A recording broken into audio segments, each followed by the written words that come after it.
Hey guys, it is Abby. How are you guys doing today? Today I am bringing you part two to the article that I had started about cuckoldry and a woman's point of view.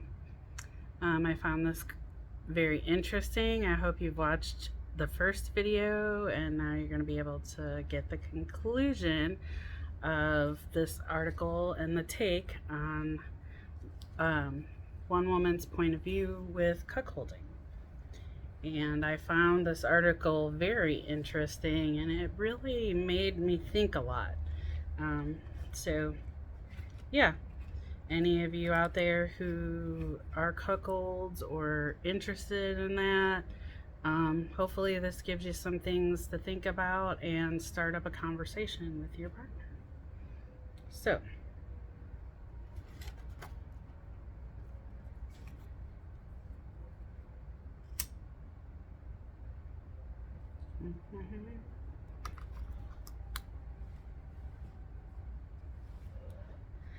So here's the next part of the article.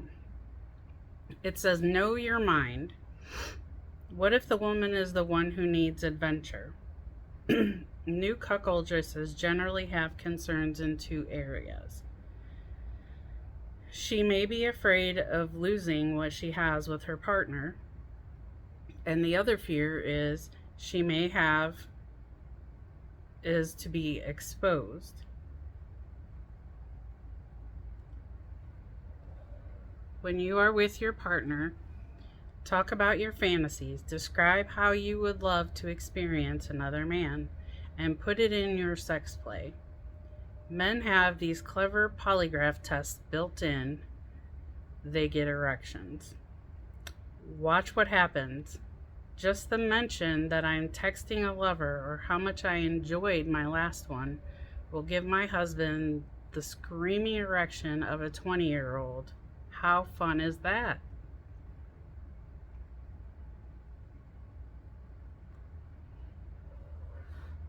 Yipes, what if my friends and family find out? Valid concern, right? The first thought is it's nobody's business what you do in the privacy of your bedroom.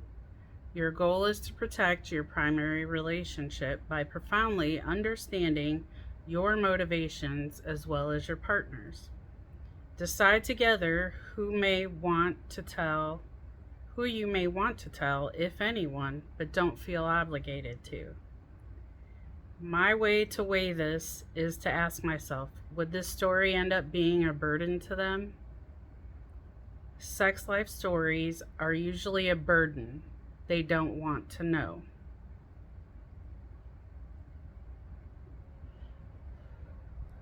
Spider-Man learned the hard way that with great power comes great responsibility. Cuckoldry is fun, but it is not without its challenges. It says to determine your boundaries. You'll need to determine what you want and what your partner wants to communicate carefully with a potential lover. I think a great question is, what are you looking for and what kind of experience would you like to have?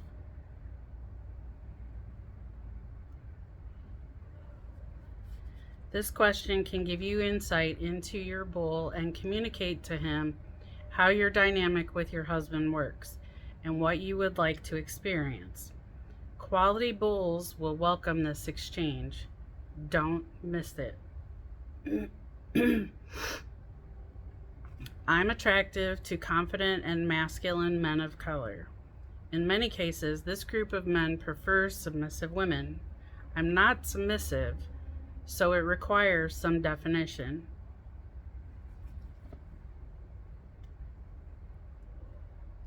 I'm craving the experience of desire, to desire and be desired. As a strong woman, I crave an assertive lover because my husband is submissive in this arena.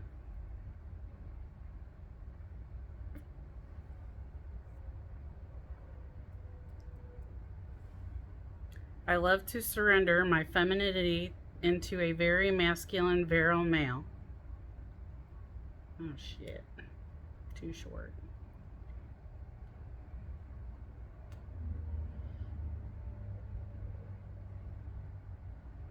It's heady and intoxicating, but I usually have to define that so we don't get into trouble with the bull making assumptions that I'm a submissive. The hunt. It is not easy to find a quality bull. There are times the hunt gets exhausting and I put it down. We attend the first lifestyle event I'd been to, which was a great way to build and increase my bull inventory. Due to COVID isolation, my stock of available bulls is meager.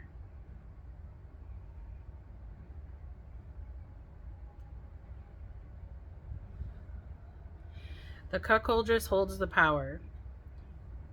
It is your choice how you want to navigate.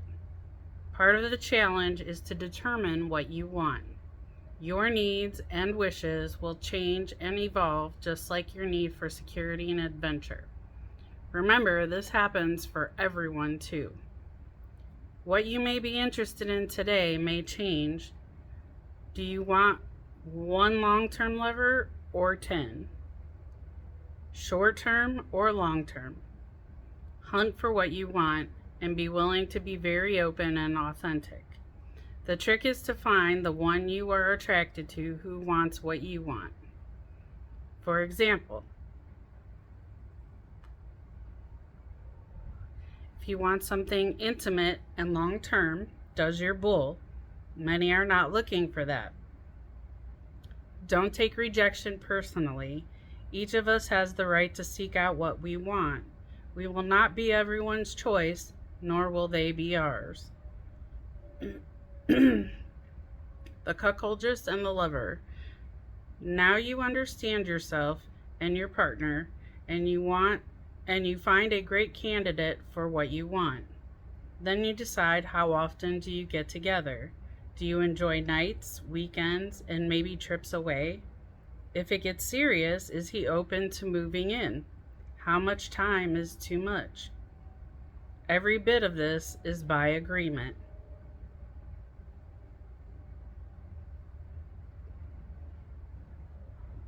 In our case, we want long-term, so overnight, weekends away with all three of us, and sometimes just me and my lover. My black lovers typically have asked me if I am comfortable in public. Heck yes, I love it, even more, wearing my wedding ring, letting my cuck chauffeur and sitting with and being affectionate with my bull in public. I think most people figure out what's going on, and the fact that it makes my cuck squirm delights me. And who cares if people stare? It makes it better for us.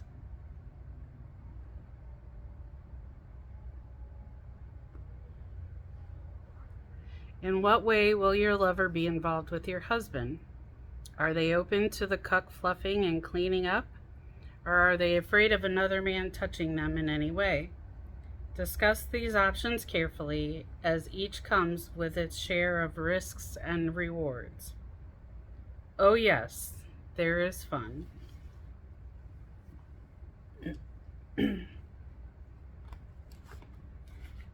I moved everything, so I don't know where I put it all. Craziness.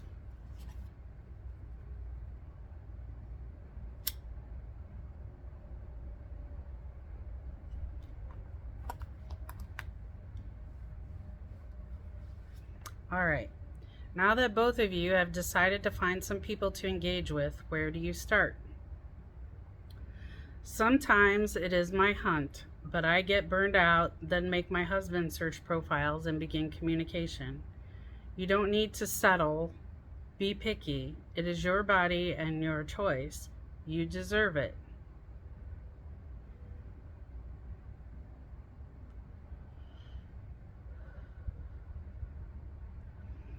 There are many, many benefits to explore in cuckoldry. To name a few, it's educational. I'm not sure I've done anything in life that has uncovered my inner workings and that of my husband than this dynamic. Things we simply couldn't have known outside of it. It can be powerfully cathartic. If your husband reveals he has an interest in fluffing a bull, does that turn you off? Ask him questions. That is a very vulnerable thing for a man to admit. But you know what gift lies on the other side of that.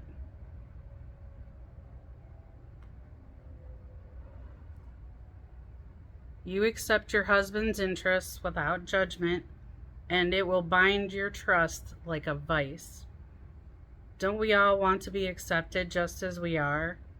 When I can offer my husband this understanding, how motivated is he to give freedom?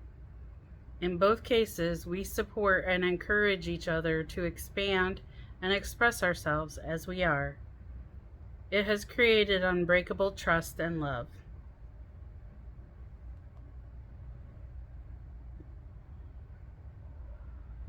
It fosters non-judgment. Even discussing it, you will tend to stop judging and start listening. It minimizes the chance of sexual boredom or frustration. If my husband isn't up to the task for any reason, I can find what I want anywhere I am able. I don't have to persecute him because he's declined. It is a fun way to make playful fun with him. I can see I need to go find a real man. 99 times out of 100, saying that alone will give him a tiny, rock-hard erection.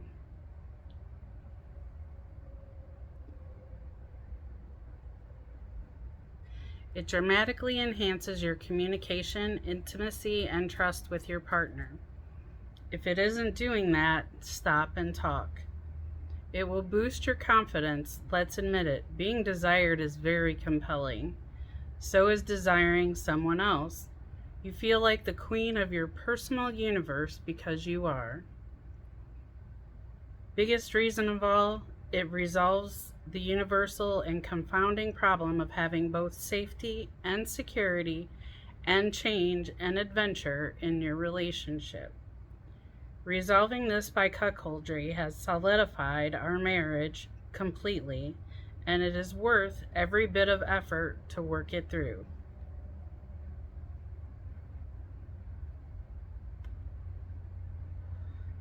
In conclusion, keep a journal of thoughts and feelings surrounding your adventure. Encourage your partner to do the same. Discuss your findings. When it comes to cuckolding, especially long-term, transparent, open communication is mandatory. Without it, you're dooming yourselves to failure, and you may inadvertently hurt the others in the process. Once you answer these questions, you will have a basic framework for your cuckoldress adventures.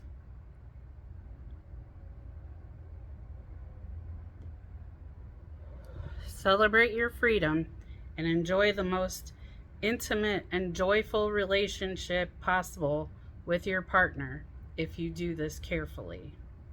To your success.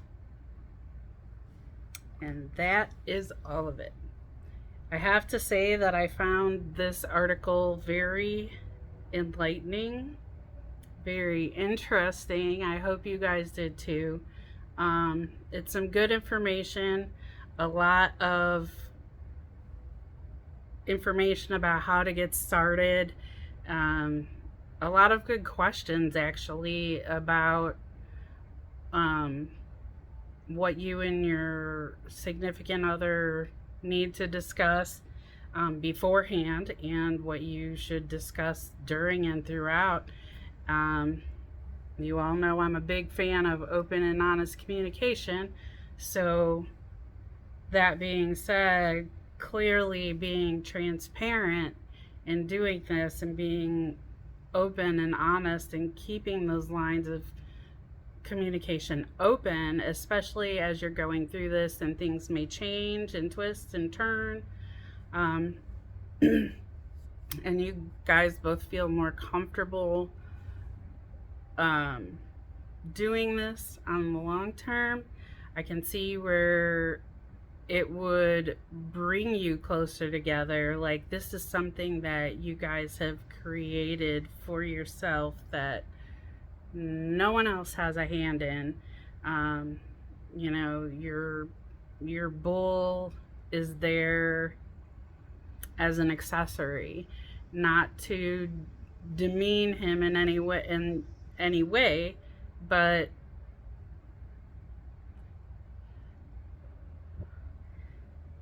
it's kind of like having a piece of cake, and the cake is good,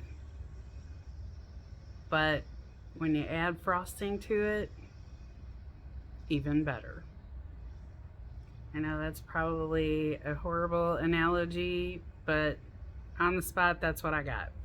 So anyway, hope you guys found this informational. Anyone who's interested in cuckolding, you know, hope this gives you guys a good jumping off point. Anyone who has already started to engage in cuckolding is not sure where to go, where to take it. Hopefully this gives you guys an idea of what kind of direction. But communication is key with all relationships. Always has been and always will. So that is all I have for you guys today. Hope you enjoyed. We'll see you soon. Bye.